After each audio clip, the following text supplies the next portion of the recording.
Hace un momento nosotros leímos el Salmo 73 y también leímos el Salmo 37. Esos dos salmos son similares, en su temática son parecidos. Ambos hablan de la frustración que puede llegar a sentir el creyente que se esfuerza por andar en los caminos del Señor y que le está yendo muy mal. La frustración que es ver que le está yendo mal y ver que a quienes no tienen temor de Dios, no tienen la más mínima intención de honrarle y de servirle, todo parece irles bien. Les recuerdo lo que dice el Salmo 73, versículo 1. Ciertamente Dios es bueno para con Israel, para con los de puro corazón. En cuanto a mí, mis pies estuvieron a punto de tropezar, casi resbalaron mis pasos, porque tuve envidia de los arrogantes al ver la prosperidad de los impíos. Que no hay dolores en su muerte y su cuerpo está robusto, ni sufren penalidades como los mortales, ni son azotados como los demás hombres. Tal pareciera que al que vive en impiedad, eso quiere decir sin tomar en cuenta la ley de Dios, sin tomar en cuenta el temor de Dios, a veces parece irle todo bien. Económicamente es próspero, dice su cuerpo está robusto, es decir, está bien alimentadito, no la anda pasando mal. Además de eso, no es azotado como los demás hombres. No tiene que convivir con las arduas labores del día, donde quizá te llevas algún regaño de parte de tus superiores o en tiempos de esclavitud hasta algún azote. Ellos no son así, no tienen esos problemas. Los ojos les saltan de gordura, se desborda su corazón con sus antojos. Tienen lo que quieren. Todo lo que desean está al alcance de su mano, o de su bolsillo, pues. Se mofan y hablan de maldad, con maldad de opresión. Hablan de su encumbrada posición. Contra el cielo han puesto su boca, es más, desafían a Dios. Y aquí estos son los impíos, dice el versículo 12, y siempre desahogados han aumentado sus riquezas. Escuchen esto, aquí está la frustración. Ciertamente en vano he guardado puro mi corazón. ¿De qué me sirve servir a Dios? ¿De qué me sirve andar en sus mandatos, en sus caminos, si aparentemente a mí todo me sale mal? O al menos no me sale tan bien como aquellos otros. Cuando pensaba en esto, tratando de entenderlo, fue difícil para mí hasta que entré en el santuario de Dios, dice el salmista. Entonces comprendí el fin de ellos. Estoy leyendo el versículo 17 del Salmo 73. Ciertamente tú los pones en lugares resbaladizos, los arrojas a la destrucción, como son destruidos en un momento. Son totalmente consumidos por terrores repentinos, como un sueño del que despierta. Oh Señor, cuando te levantes, despreciarás su apariencia. Ellos están tan al alcance de tu juicio, Señor, que a tu tiempo perfecto lo ejecutarás. Dice el versículo 21, cuando mi corazón se llenó de amargura y en mi interior sentía punzadas, entonces era yo torpe y sin entendimiento, era como una bestia delante de ti. Cuando yo me envidiaba a esta gente, dice, en realidad me estaba comportando como un animal. Parece que no tengo entendimiento, porque yo siempre estoy contigo, tú me has tomado de la mano derecha, con tu consejo me guiarás y después me recibirás en gloria. ¿Ya vio el contraste? Dice, ahora ya entendí que yo tengo algo que es mucho mejor que lo que ellos tienen. Yo te tengo a ti a mi lado. Y mientras que ando en esta tierra me tienes de la mano y cuando después muera voy a ir a tu gloria. Y eso es mejor. Por eso dice, ¿quién tengo yo en los cielos sino a ti? Y fuera de ti nada deseo en la tierra. Porque mi carne y mi corazón pueden desfallecer, pero Dios es la fortaleza de mi corazón y mi porción para siempre. Dios es lo que me toca. Yo no tengo riquezas, pero soy más rico que todos, porque te tengo a ti, Dios. Vaya contraste, ¿no cree? Para mí el estar cerca de Dios es mi bien. Ahora también leímos el Salmo 37, ¿recuerda?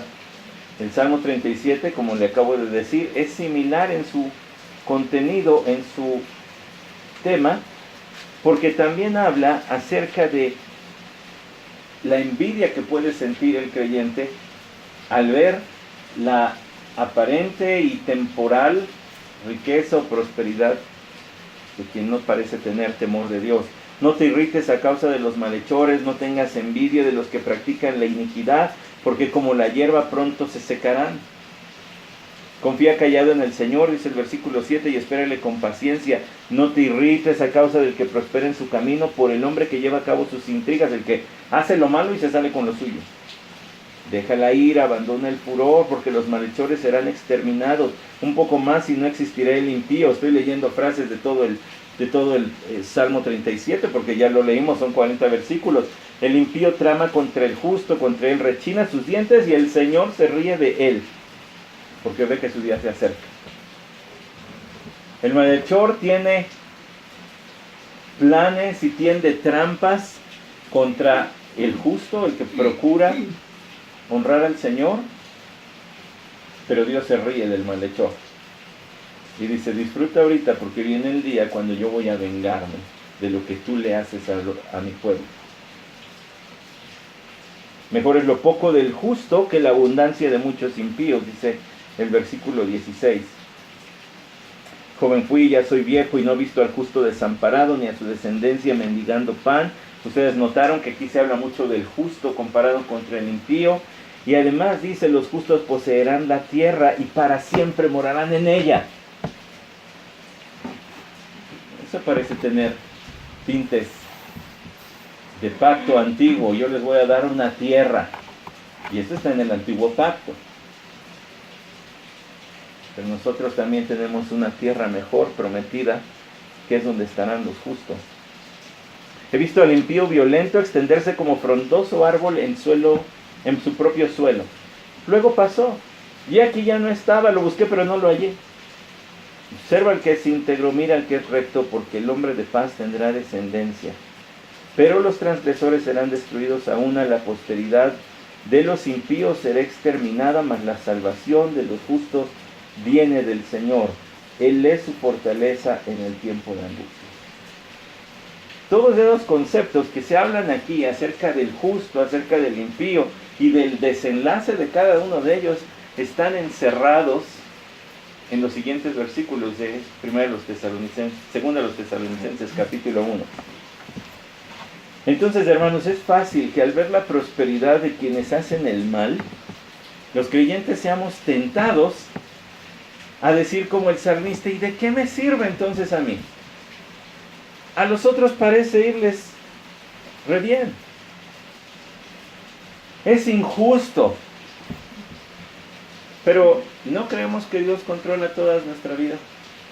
Entonces, si consideramos que esta situación injusta, en realidad quien es injusto es Dios, la gran pregunta es: ¿entonces es Dios injusto?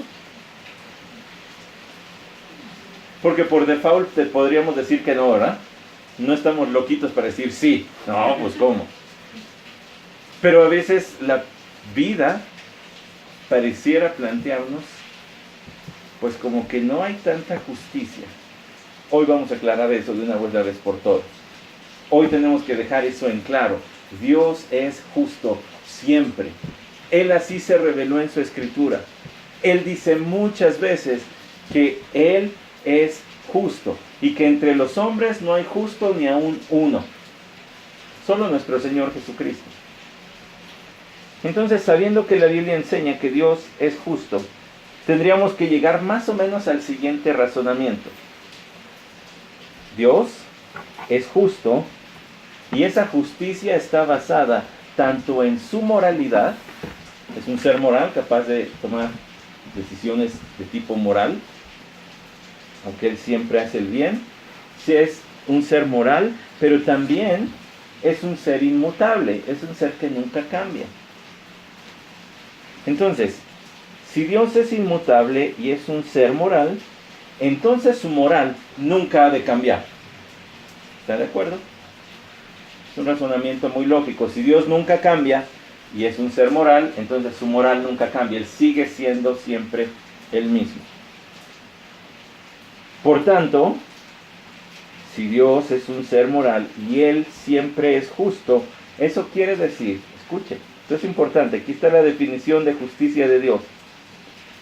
Significa que Él siempre hace lo correcto en todo lo que dice, hace y es.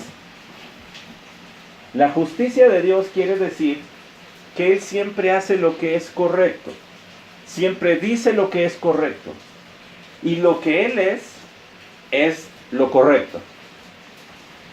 Por tanto, Él se convierte entonces en la regla que mide a todos los demás, sin Él poder ser jamás medido. Los hombres a veces tachan a Dios de injusto. Los hombres a veces piensan que Dios no tiene tanta equidad y no siempre hace lo que es correcto. Y yo sé que hay situaciones bien tremendas donde podemos ser tentados a pensar de esa manera. Cuando oímos de una niña de 6 años en nuestro país que fue brutalmente ultrajada y luego asesinada, decimos, ¿y eso cómo puede tener parte en un lugar donde Dios reina? Pero Dios no es el que está en el banquillo del acusado. No tenemos que juzgar a Dios. Él todo lo que hace es justo y es recto. El hombre es el que es acusado por Dios de injusto. Si, entonces, como Dios se ha revelado en su Biblia, todo lo que Él dice, hace y es correcto, entonces Él es la medida de la justicia, Él es la medida de lo que es correcto para todos. Entonces, nos enfrentamos al versículo de hoy, segunda a los Tesalonicenses, capítulo 1, versículo 5. Tenemos que ir a este pequeño monte Everest de la Escritura, porque son poquitas palabras, pero tremendas, donde Pablo le dice a los hermanos tesalonicenses, desde el versículo 4, vuestra perseverancia y fe en medio de todas las persecuciones y aflicciones que soportáis. Esta es una señal evidente del justo juicio de Dios, para que seáis considerados dignos del reino de Dios. Espere, el justo juicio de Dios. Le tengo que decir algo. Ya que estamos hablando de la justicia de Dios, deberíamos considerar sus 3 aspectos. ¿Ok? ¿Está listo? Inciso A. La justicia de Dios como parte de su naturaleza. Lo que yo ya les expliqué. Que Dios siempre hace lo que es correcto. Que Dios siempre dice lo que es correcto. Porque su naturaleza es hacer siempre lo que es correcto. Todo lo que Él es, dice y hace es la definición de lo correcto. Ahora déjeme decirle algo al respecto. Dios ha dado su ley y espera que todos la cumplan. ¿Ok? Entonces, fíjense qué curioso. Dios no dio los 10 mandamientos como una escalerita a cumplir para llegar a ser salvo. Esa nunca fue la idea de Dios. Dios más bien expresó su ley para dar a entender el altísimo grado de su santidad y mostrarle al hombre que él nunca va a poder llegar a vivir al lado de un Dios santo como él, que necesita un mediador, que necesita presentarse por medio de alguien que intervenga, un sacrificio. En el Antiguo Testamento los sacrificios animales vislumbraban el sacrificio de Jesús. Hoy en día Cristo ya se ofreció como sacrificio para que todo aquel que cree en Él no perezca, mas tenga vida eterna. ¿Cuál es el requisito? Confesar mi necesidad de un Salvador y creer que Jesús tomó mi lugar en la cruz por mis pecados, siendo Él inocente, pagó lo que yo debía pagar. Bueno, no solo eso, Dios espera entonces y demanda que toda criatura moral se adhiera a su ley. ¿Por qué digo criatura moral y no que todo hombre y mujer? Porque Dios también espera que los ángeles se adhieran a su ley. Y cuando Satanás se rebeló, entonces lo echó para afuera, con todos sus seguidores. Déjeme decirle entonces una frasecita más al respecto de la justicia de Dios y su ley. Dios siempre actúa en conformidad con su ley, porque su ley es una expresión de su carácter. Si Dios ha dicho que va a bendecir al obediente, lo va a hacer. Porque cuando pronunció esa promesa, lo estaba haciendo en base a su propio carácter. Santo, inmutable, justo, que no miente, que es totalmente verdadero, siempre es cierto lo que Dios dice. Y si Dios ha prometido que aquellos que desobedezcan su evangelio, su ley, van a pagar las consecuencias, Dios lo va a cumplir también. Siempre lo va a cumplir. Permítame llevarle a pensar. Entonces es como la justicia de Dios, es como una moneda con dos caras. Por un lado, Dios es justo y Él promulga su ley. ¿Sí? Y por la otra cara, Dios es justo y hace valer su ley. Al promulgarla es justo y al hacerla valer sigue siendo justo. Porque Él, dijimos, siempre hace lo correcto. ¿Sí? Por un lado habrá recompensa, por el otro lado habrá retribución.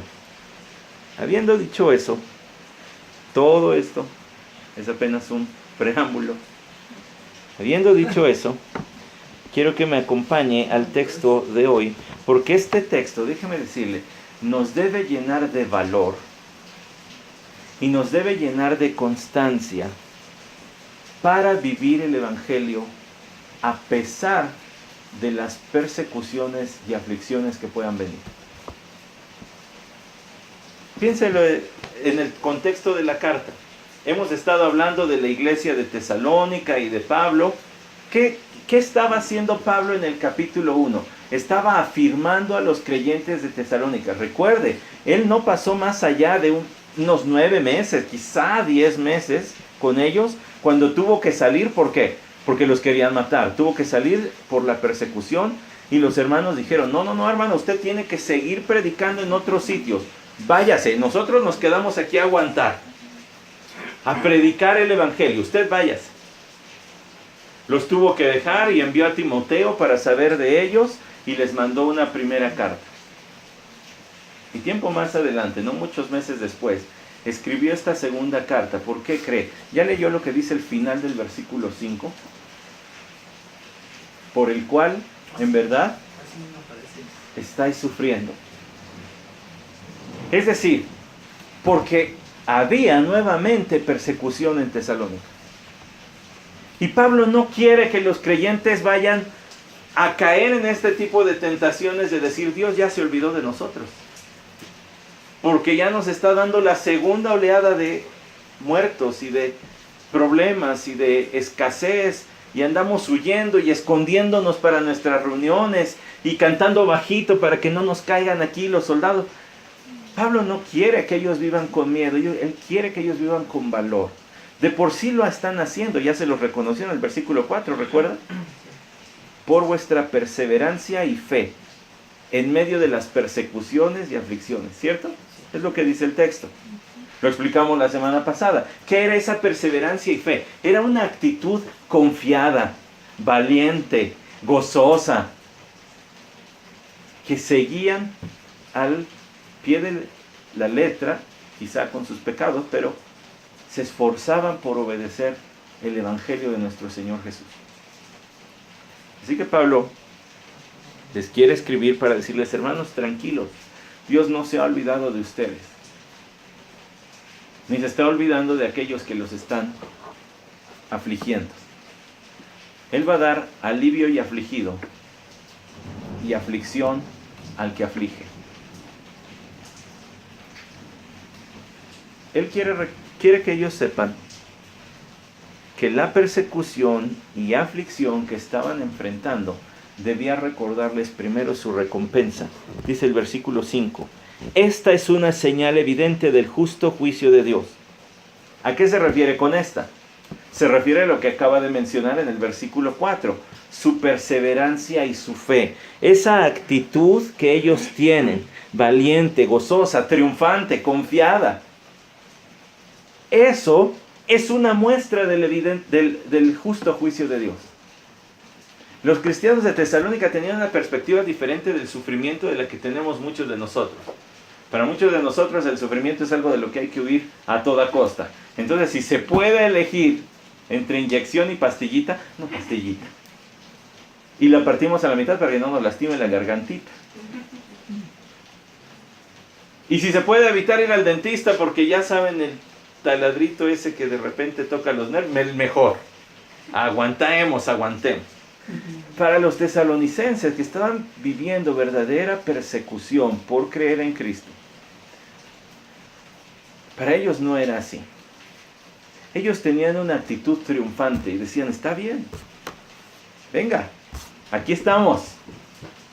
Se habían mantenido fieles, y eso lo habla en el primer capítulo de la primera carta, como ya mencioné en otro momento. Y eso lo vuelve a hablar en el primer capítulo de esta carta, en el versículo 4. Así que esta actitud de perseverancia y esta fe, esta confianza que tenían, es una señal evidente. Hay un dato curioso. La palabrita allí traducida como señal evidente solamente se ocupa una sola vez en el Nuevo Testamento, y es aquí. Así que hay que acudir, ¿verdad?, al idioma griego clásico en otras obras literarias para ver qué quería decir. Y siempre quiere decir algo que es notorio. En México decimos, lo que se ve no se juzga. Es clarito, ¿verdad? Es clarito que, un ejemplo, que Lea es hija de el pastor Isaac y de Jack. ¿Por qué? Pues porque se parece un montón a ellos. Es evidente, es claro a los ojos. Dice Pablo, el hecho de que ustedes estén perseverando y confiados, triunfantes, gozosos, amándose, creciendo en su fe, en medio de las circunstancias en las que están viviendo, es una señal evidente del justo juicio de Dios. Y uno podría decir, ¿y por qué mete lo del justo juicio de Dios? Bueno, le tengo que definir esa palabra también. ¿A qué se refiere con juicio? De todas las veces que se utiliza esa palabra en el Nuevo Testamento, que por cierto es la palabra kriseos, probablemente ya le suena como a crisis para que se acuerde después de esta palabrita. De todas las veces que se utiliza la palabra kriseos, todos los versículos hablan del juicio final. Tengo un primer versículo. Mateo capítulo 10, versículo 15. Mateo capítulo 23, versículo 33. Segunda carta de Pedro capítulo 3, versículo 7. Y luego Apocalipsis capítulo 14, versículo 7, por favor. Aquí hay unos ejemplos de cuando se ocupó la misma palabra juicio, y van a ver que salvo 3 excepciones, siempre en el Nuevo Testamento se ocupa para hablar del juicio final. Entonces, el primer texto, Mateo 10:15, dice: De cierto os digo que en el día del juicio será más tolerable el castigo para la tierra de Sodoma y de Gomorra que para aquella ciudad.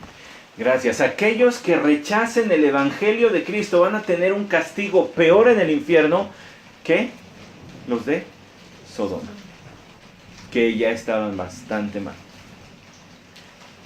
Siguiente texto, Mateo 23:33, por favor. Dice: serpientes, camada de víboras, ¿cómo escaparéis del juicio del infierno?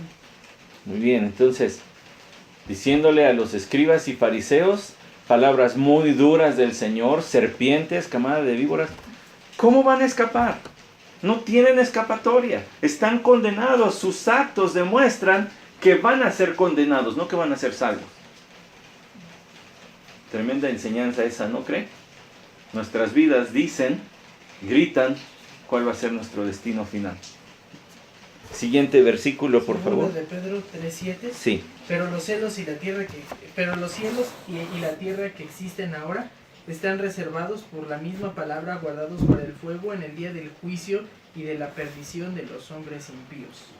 Gracias. Allí la destrucción de este planeta, dando lugar a cielos nuevos, tierra nueva, que están descritos en Apocalipsis 21 y 22. Están reservados para el día del juicio. Note la palabra y siempre está relacionada con el juicio final. Luego, siguiente y último texto por ahorita, por favor. Apocalipsis 14:7, diciendo a gran voz, temed a Dios y dadle gloria, porque la hora de su juicio ha llegado, y adorad a aquel que hizo el cielo y la tierra, el mar y las fuentes de las aguas. Bien, gracias. Y allí, ya llegando casi al final de la tribulación, se dice el día del juicio ha llegado. Ahora sí viene, ya el final, el desenlace de la historia de la redención. Bueno, entonces aquí Pablo dice, su perseverancia, su fe, es una evidencia del justo juicio de Dios.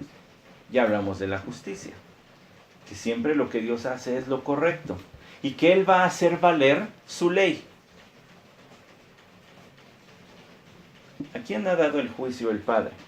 Bueno, aquí en el texto, en nuestro texto de hoy, en los versículos que le siguen, segunda a los Tesalonicenses 2, dice que el juicio lo ejecutará el propio Señor Jesucristo. El versículo 6, porque después de todo es justo delante de Dios retribuir con aflicción a los que os afligen y daros alivio a vosotros que sois afligidos, y también a nosotros cuando el Señor Jesús sea revelado desde el cielo con sus poderosos ángeles en llama de fuego, dando retribución a los que no conocen a Dios y a los que no obedecen el Evangelio de nuestro Señor Jesús.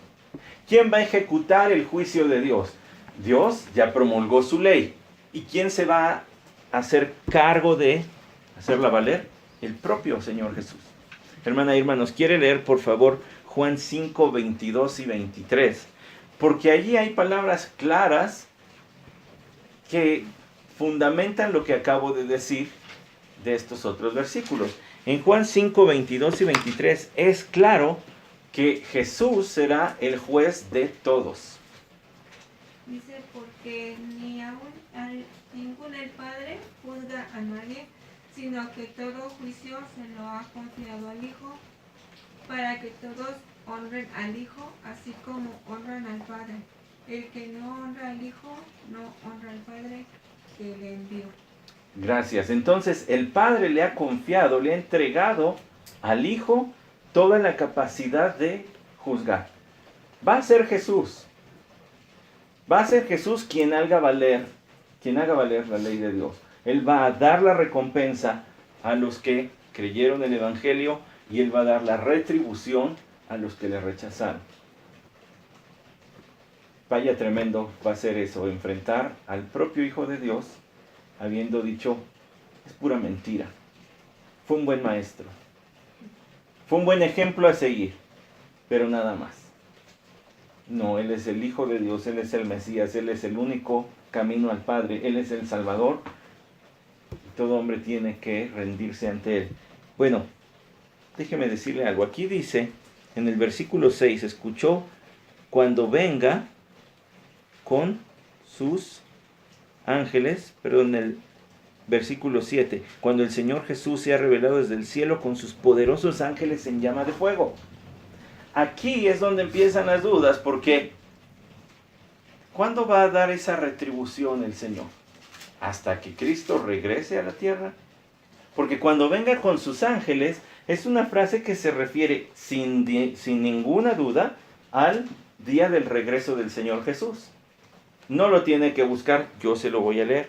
Mateo capítulo 25 dice en el versículo 31, pero cuando el Hijo del Hombre venga en su gloria, escuche, y todos los ángeles con él, entonces se sentará en el trono de su gloria y serán reunidas delante de él todas las naciones, y separará unos de otros como el pastor separa las ovejas de los cabritos. Juan 5, ¿qué fue? Este fue Mateo 25, 31 y 32. El primer acto de Cristo Jesús al regresar a esta tierra va a ser mostrarse como juez y juzgar a los que estén vivos, a los que hayan quedado vivos después de los 7 años de tribulación.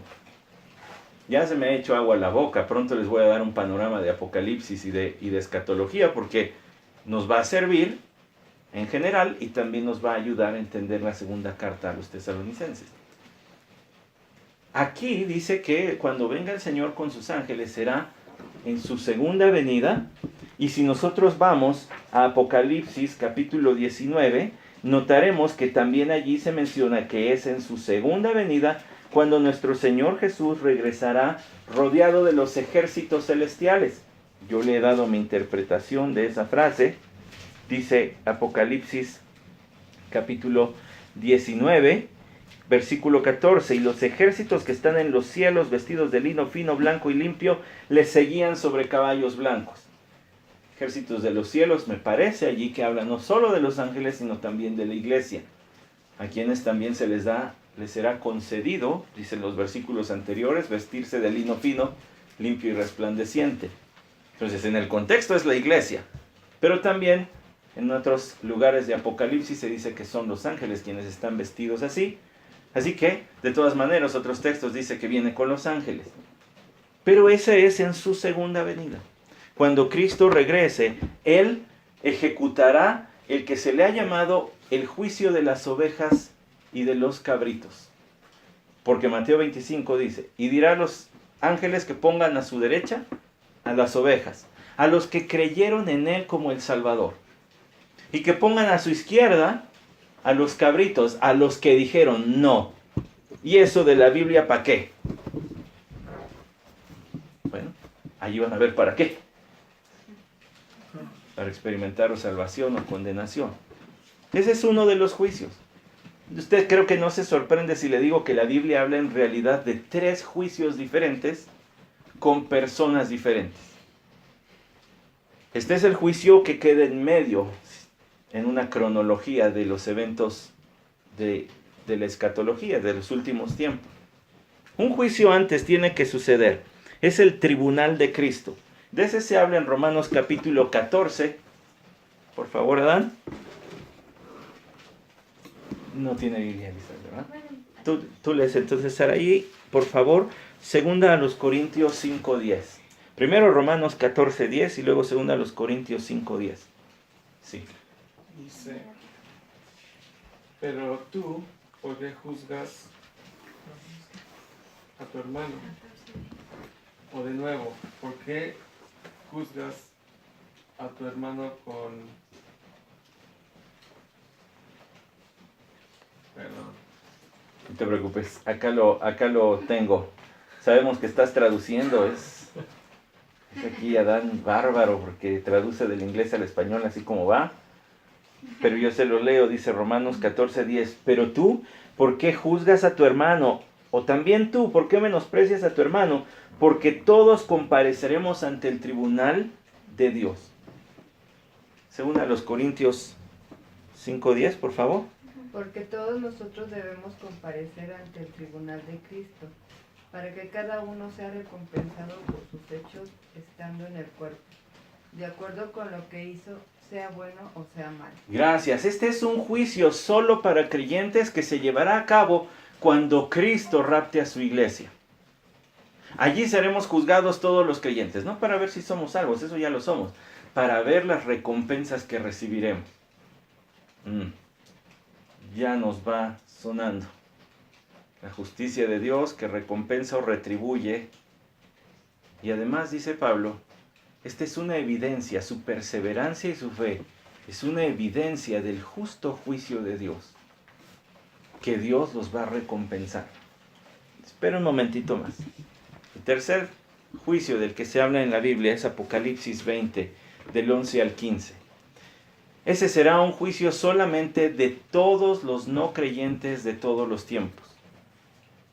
El juicio del bema de Cristo, del tribunal de Cristo, será un juicio solo de creyentes. El juicio de las ovejas y de los cabritos será un juicio mixto de los creyentes y no creyentes que sobrevivan la tribulación. Y al final de los 1000 años del reino de Jesús en la tierra, el juicio ante el gran trono blanco, un juicio solo para no creyentes. Entonces, cuando Pablo habla en este primer capítulo versículo 5 de 2 a los Tesalonicenses, ¿a qué juicio se refiere? Pues por el contexto se debe estar refiriendo al juicio de las ovejas y de los cabritos. Cuando Cristo venga en su segunda venida con sus ángeles, Él va a dar retribución a los que les afligen. ¿Cierto? Y va a darles alivio a todos ustedes. No parecían ser muy buenas noticias. ¿Cómo? ¿Cómo nos va a dar alivio hasta entonces? ¿Cómo se puede dar alivio allí? ¿Cómo cuando Cristo venga, escena que describe Mateo 25, escena que describe Apocalipsis 19, ¿cómo Cristo va a dar alivio allí? Pues hay una respuesta muy sencilla. Salmo 23, 4, por favor. Y primera de Juan 3, 2 al 3.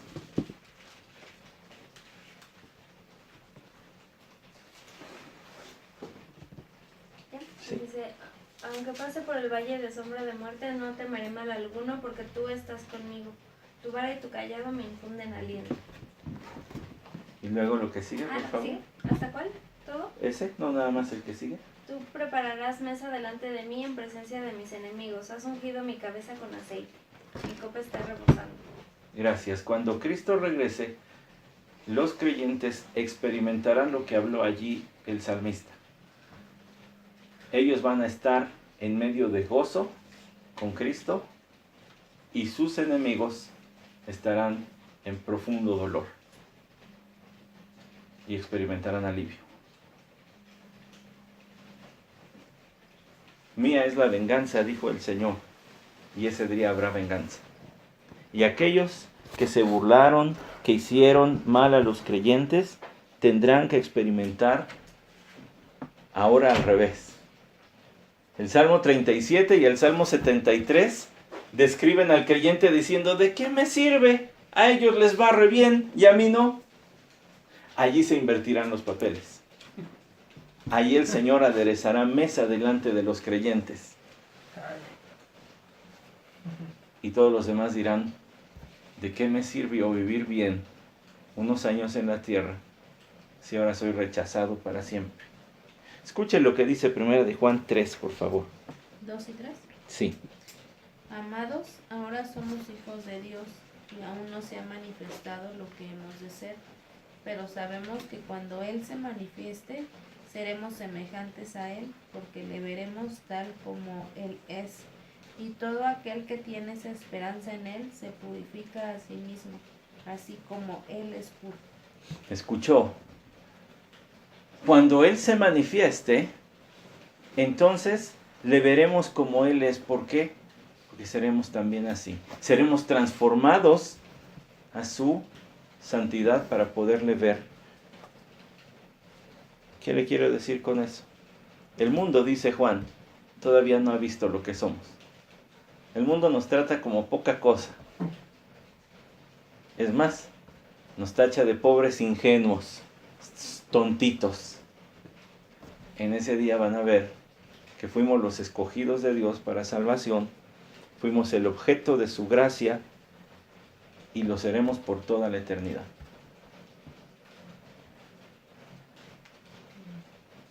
¿Cómo dará alivio el Señor en su regreso? Así. Aderezará mesa delante de los enemigos de su pueblo y también mostrará que ellos fueron y seguirán siendo siempre el objeto de su amor y de su gracia. Ahora, aquí viene una pregunta casi obligada. ¿Y qué no habrá alivio antes? ¿Que los creyentes están sufriendo ahorita? Obviamente que no. Sabemos que aquellos creyentes fallecidos ya están experimentando tranquilidad. ¿Recuerda la historia que contó el Señor Jesús acerca de Lázaro y el rico? ¿Recuerda lo que dice Lucas 16, 25? Porque si no, ahorita lo recordamos. Y luego, por ejemplo, ¿qué dice acerca de los creyentes que se conviertan después de que la iglesia haya sido raptada en la tribulación? Apocalipsis 14, 13, por favor, Pastor Isaac. Apocalipsis 14, 13.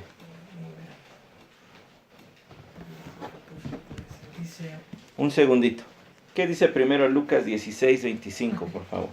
Pero Abraham le dijo, hijo, recuerda que durante la vida recibiste tus bienes, y Lázaro igualmente males, pero ahora él es consolado aquí y tú estás en agonía. Gracias. Lázaro recibió en su vida, el creyente Lázaro recibió en su vida males. Y dice, pero ahora está siendo consolado aquí. Los creyentes que han muerto y que están en la presencia de Dios, ellos ya están consolados. Ellos ya están bien. Ellos ya están de fiesta. Y están mejor que todos nosotros juntos, pues. ¿Qué pasa con aquellos creyentes que mueran durante la tribulación?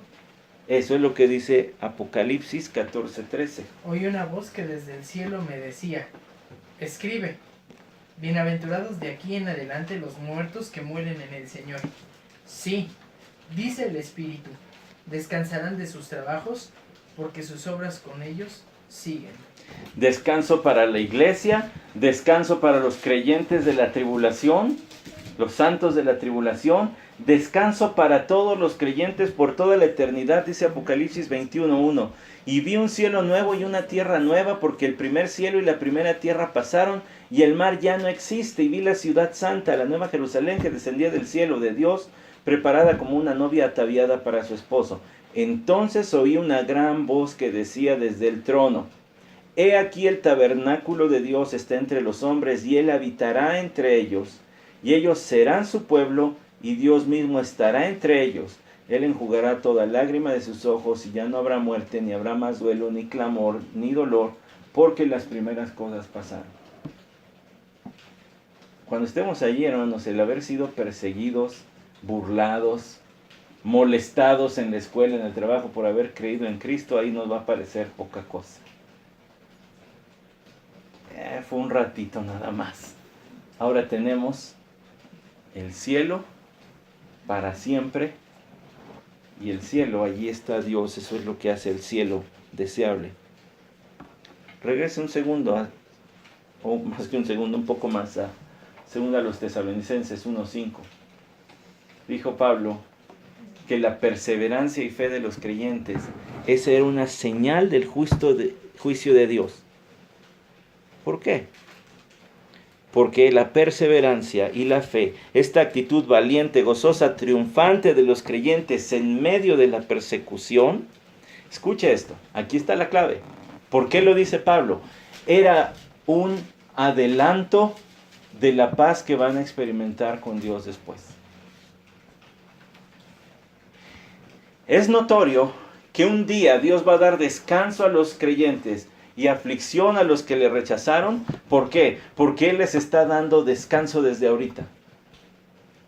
La paz, la perseverancia, el gozo, este espíritu triunfante con el que enfrentan la persecución, es un adelanto de la paz que van a gozar para siempre con Cristo Jesús. Es decir, la persecución y aflicción que enfrentas sirve para recordarte de tu recompensa. Un día vas a estar en la presencia de Dios. Es evidencia, tu perseverancia aún siendo perseguido por Cristo, es evidencia de que en el futuro tendrás perfecto descanso. Es una probadita del descanso que tendrás en el cielo. Esa actitud que tienes ante la persecución es una probadita de la paz que tendrás en el cielo. Es un adelanto de tu recompensa. Los injustos, si en esta vida no los alcanzan sus pecados, en el futuro pagarán por todo. Porque hay gente que se va a la tumba viviendo bastante bien, blasfemando el nombre de Dios y a lo mejor hasta haciendo una industria de eso. Pero un día van a pagar. Los creyentes tenemos un adelanto de nuestra recompensa celestial en el hecho de que Dios nos dé valor, nos dé tranquilidad, nos dé gozo, aún en medio de persecuciones y las aflicciones que acompañan todo eso. Ahí está la clave, porque Pablo dice, esta es una señal de que Dios es justo, porque ya te está adelantando tu recompensa. Tu descanso que vas a tener por toda la eternidad ya está siendo adelantado ahorita que puedes enfrentar tus problemas con paz. Pero Dios no se olvida. Él va a hacer justicia. Él va a hacer justicia. Dice el resto del versículo, para que seáis considerados dignos del reino de Dios. ¿Sabe que ahí esa palabra digno aparece en Hechos 5:41, después de que los apóstoles fueron maltratados? Y dice que estaban muy contentos porque fueron considerados dignos de sufrir por el evangelio del Señor. El Señor pensó que somos dignos de sufrir por Él. Me impactó mucho escuchar al pastor Paul Washer decir en alguna ocasión, sería para mí un honor ser el padre de un mártir del evangelio. Si alguno de mis hijos decide irse a predicar el evangelio de misionero a un lugar donde es peligroso ser cristiano y predicar a Cristo y allí le cuesta la vida, sería para mí un honor ser padre de un mártir del evangelio. Qué honor sería que Dios me considere el padre de un mártir. Pablo dice que no solamente la persecución y aflicción que enfrentas sirve para recordarte tu recompensa, sino para recordarte a dónde perteneces. Perteneces al reino de Dios. Ahora, el reino de Dios es un concepto muy, muy amplio, pero voy a tratar de sintetizarlo. ¿Qué es el reino de Dios? El reino de Dios es la esfera de su gobierno. Es todo donde Dios gobierna.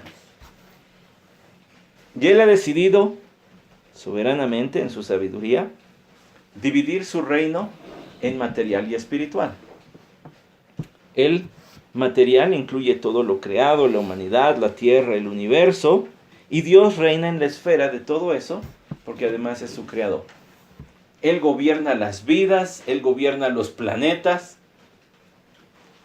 Les dije de esta conferencia que pude escuchar con un hermano astronauta, y él dice, cuando estás tantos meses, porque tuvo el récord de haber estado en la Estación Espacial Internacional por más tiempo, tuvo ese récord por algunos meses, ya se lo quitaron ahorita, pero dice, cuando estás tanto tiempo fuera de la Tierra y ves allí la pelotita flotante, dices, todos los problemas del mundo están encerrados allí, y es tan insignificante con la grandeza del espacio y del universo.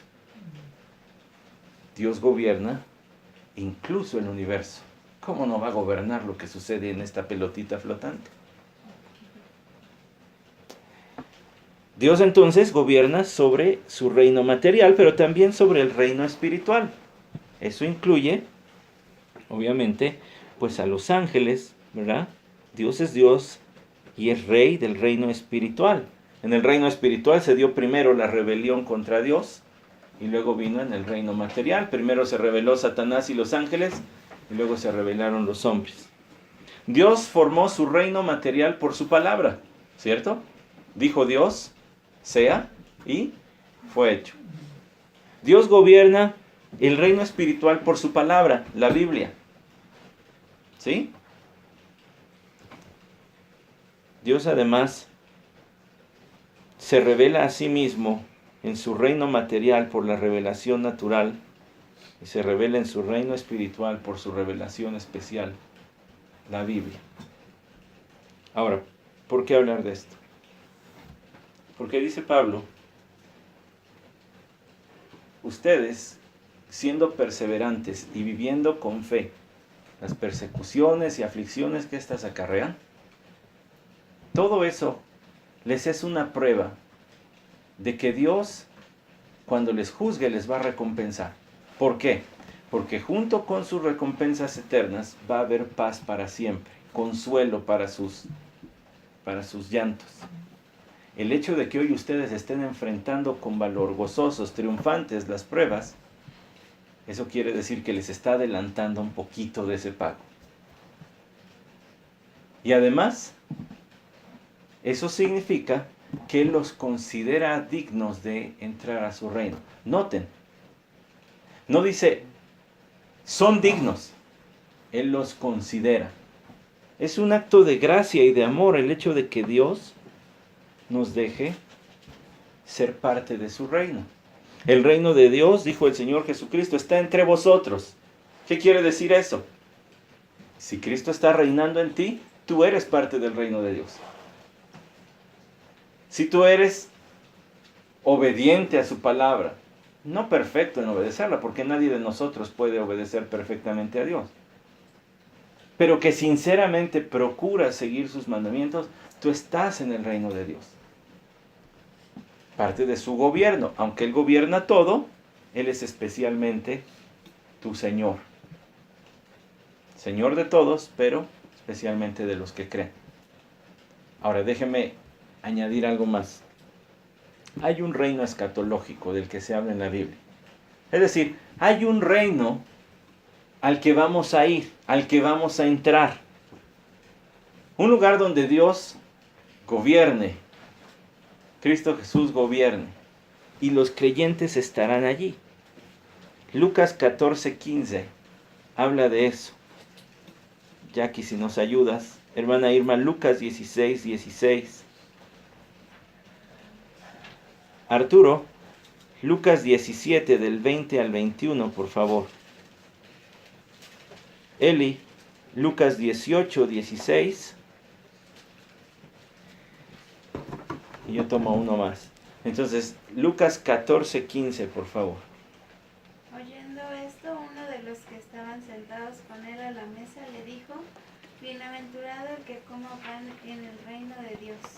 Ok, entonces va a haber un reino. Bienaventurado el que coma pan en el reino de Dios. Va a haber un reino. Escuche Lucas 16:16, ¿qué dice? La ley y los profetas se proclamaron hasta Juan. Desde entonces se anuncian las buenas nuevas del reino de Dios y todos se esfuerzan por entrar en él. Hay un reino al que hay que entrar. Seguimos. Habiendo preguntado a los fariseos a Jesús cuándo vendría el reino de Dios, él les respondió: el reino de Dios no viene con señales visibles, ni dirán, miren aquí está o allí está, porque el reino de Dios está entre ustedes. Texto que mencioné. El reino está en ustedes. ¿Por qué? Porque Cristo está gobernando en ustedes. ¿Qué cita fue? Esa cita fue Lucas 17, 20, 21. Lucas 17, 20, 21. Luego seguimos con Lucas 18, 16, por favor. No carga mi teléfono. Ok, bueno, aquí tengo Lucas 22 del 18 al 16. Lucas 22, 18, perdón, del 16 al 18, ¿cómo del 18 al 16?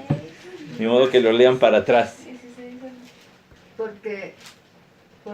Porque os digo que nunca más volveré a comerla hasta que se cumpla en el reino de Dios. Y habiendo tomado una copa, después de haber dado gracias, dijo: tomad esto y repartidlo entre vosotros. Porque os digo que de ahora en adelante no beberé del fruto de la vid hasta que venga el reino de Dios. Hasta que venga el reino de Dios. Y allí, ya que tienes la Biblia, por favor, así 18, 16.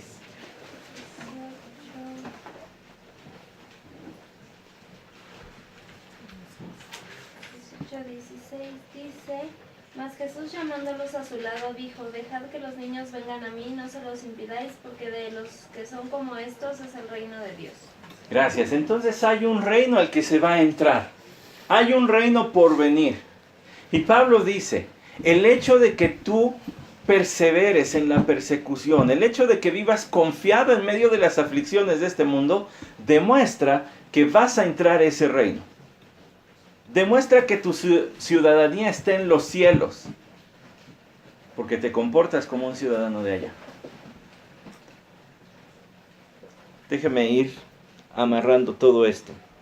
En la segunda carta a los tesalonicenses, en el capítulo 1, Pablo le dice a los tesalonicenses, tiene la intención de afirmarles, y entonces les reconoce aquello que Dios ha estado obrando entre ellos.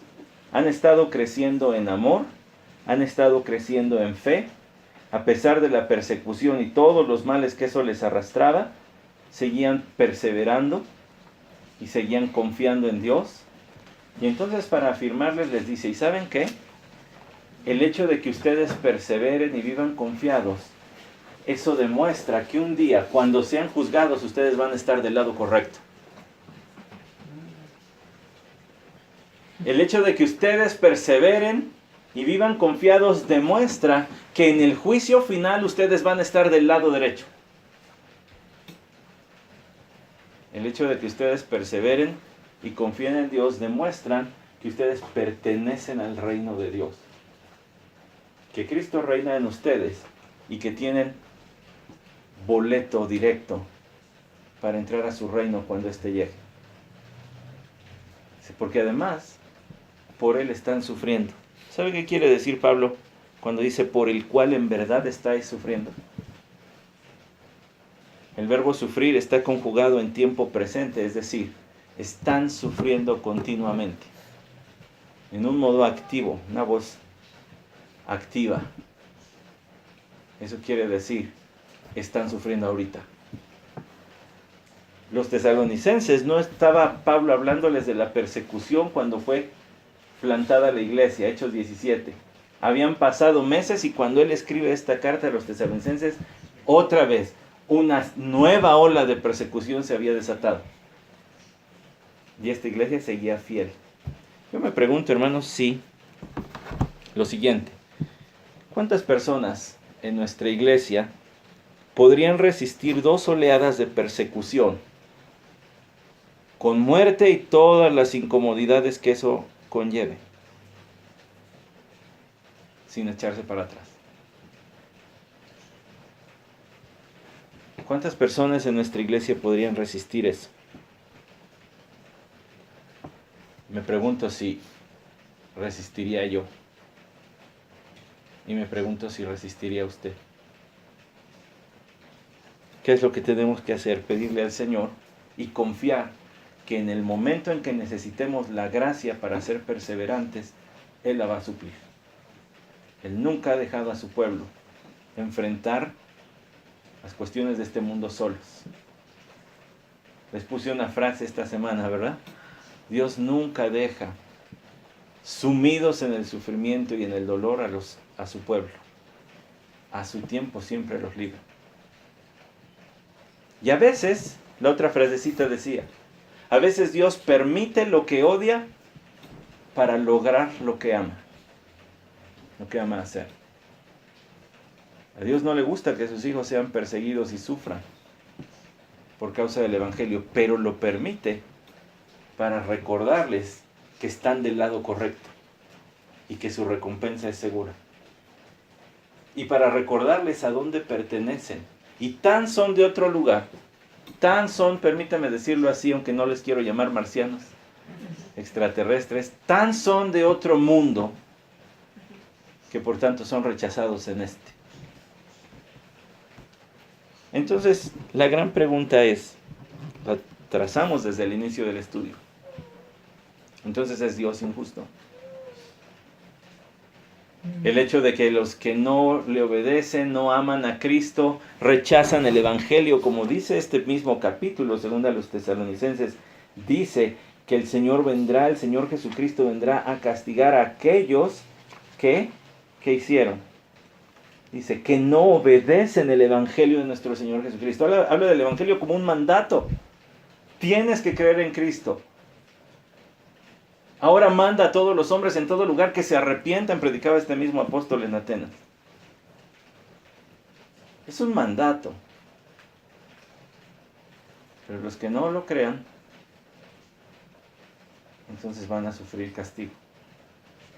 Entonces, ¿es Dios injusto? No.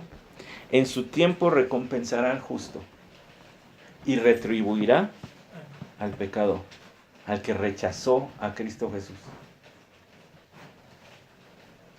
Prueba de eso es que podemos perseverar en medio de las persecuciones y aflicciones. Eso nos dice, estás del lado correcto. Y tan estás del lado correcto que eres perseguido en este mundo. Y tan estás del lado correcto que esa perseverancia es un adelanto del descanso que vas a tener cuando llegues a la presencia de Dios y luego por toda la eternidad. Esa paz con la que puedes enfrentar las aflicciones hoy es prueba de eso. Los salmistas en el Salmo 73, en el Salmo 37, pensaban acerca de estas cosas. Veían a los impíos prosperar y decían, ¿cómo es posible? ¿De qué me sirve guardar puro mi corazón? Hasta que entré en el lugar, en el santuario. Allí entendí el fin de los impíos y mi recompensa. Y que mi recompensa, mi bien, es estar con Dios, dice el Salmo 73. Yo espero que hoy hayamos entrado al santuario y hayamos visto el fin de los impíos y veamos la recompensa de los justos. Y le demos gracias a Dios porque estamos, por su gracia, del lado de los justos, esperando recompensa, aunque en este mundo no sean todas las que pensamos, son mejores de lo que nosotros podríamos imaginar. Cierro con las palabras del Salmo 73. Usted puede abrir su Biblia si gusta. Yo lo voy a leer aquí en la Biblia que yo tengo en mano, que es la Biblia de las Américas, dice el Salmo 73. ¿A quién tengo yo en los cielos sino a ti? Y fuera de ti nada deseo en la tierra. Mi carne y mi corazón pueden desfallecer, pero Dios es la fortaleza de mi corazón y mi porción para siempre. Porque he aquí los que están lejos de ti perecerán. Tú has destruido a todos los que te son infieles, mas para mí estar cerca de Dios es mi bien. En Dios el Señor he puesto mi refugio para contar todas tus obras. Ahí está nuestra recompensa, Dios mismo. Y disfrutaremos de Él para toda la eternidad. ¿Qué más quiere? Vamos a orar. Padre, te agradecemos tu palabra. Te agradecemos porque nos humillas al presentarnos este monte Everest. Hemos tratado de escalar y apenas hemos rascado su significado más obvio, más claro. Eso nos humilla, Señor, nos deja ver que estos no son nuestros pensamientos, que esta es tu palabra. Pero nos anima, Padre, saber que aquellas veces que hemos sido perseverantes en medio de aflicciones y de persecución, en esos momentos, Señor, hemos estado ya experimentando, paladeando el descanso que un día tendremos cuando lleguemos a tu presencia o por muerte o por arrebato.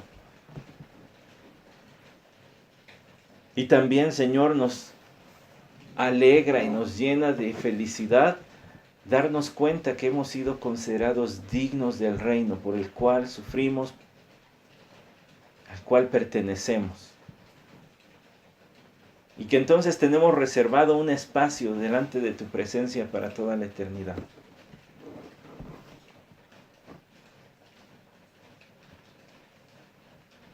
Tú no eres injusto, tú eres justo.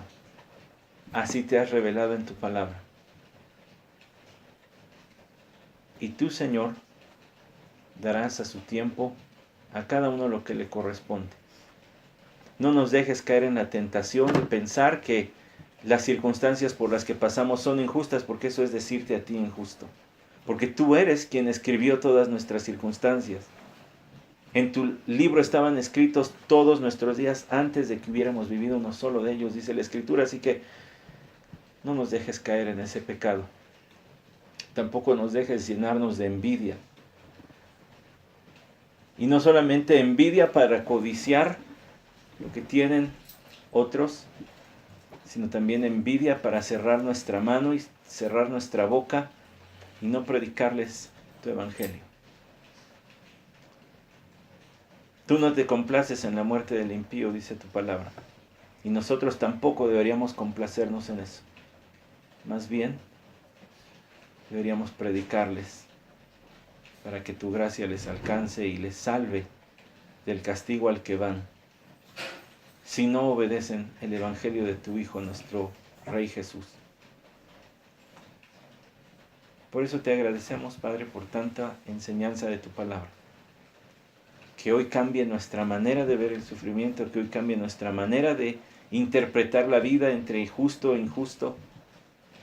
Que hoy, Señor, podamos entonces empezar a enfrentar las situaciones con valor, con constancia, como lo hacían aquellos nuestros hermanos tesalonicenses. Porque lo pedimos en nombre de tu Hijo Jesús, nuestro Rey, nuestro Salvador. Amén. Amén.